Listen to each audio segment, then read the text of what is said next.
MP Andrew Bridgen said all EU officials are out to punish Britain in an effort to deter other member states from leaving the bloc. He said it is overwhelmingly in the EU's interests to make sure Britain gets a bad Brexit deal. Speaking exclusively to express.co.uk, Mr. Bridgen said, "I mean, Mr. Juncker, his little rant, his analogy on the 28 beers, you know, we can't go into a bar and order 28 beers and then not pay. Well, I mean, we've been in the bar with them for 45 years and they've been drinking on our tap. We are British. We always stand our corner. But actually, what the European Union want to do is to, when we leave the bar, to leave our credit card so they can carry on drinking on our credit card." Getty Andrew Bridgen said Britain should get back the money it has put into EU assets. If we are paying maintenance, we need to have our share of the European Union assets. Andrew Bridgen: "I mean, that's not going to wash, is it?" Mr. Bridgen insisted the breakdown of the £39 billion Brexit divorce bill should be made clear to the public.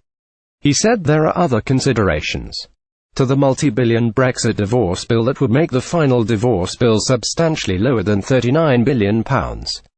Mr. Bridgen said there is likely to be around £23 billion of European Union infrastructure Britain has paid for and £8 billion invested into it. The European Investment Bank EIB, that is ours, that is to come back. He said, if this is a divorce, then there should be a division of assets. Mr. Bridgen said Britain should, of course, have its EU assets back. He said, if we are paying maintenance, we need to have our share of the EU assets, plus we need the money from the European Bank for Reconstruction and Development back.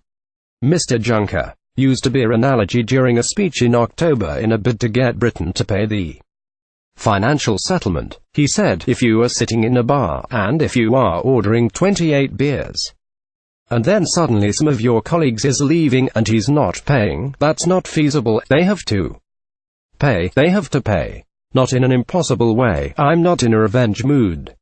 I'm not hating the British. The Europeans have to be grateful for so many things Britain has brought to Europe, during war, after war, before war, everywhere and every time. But now, they have to pay.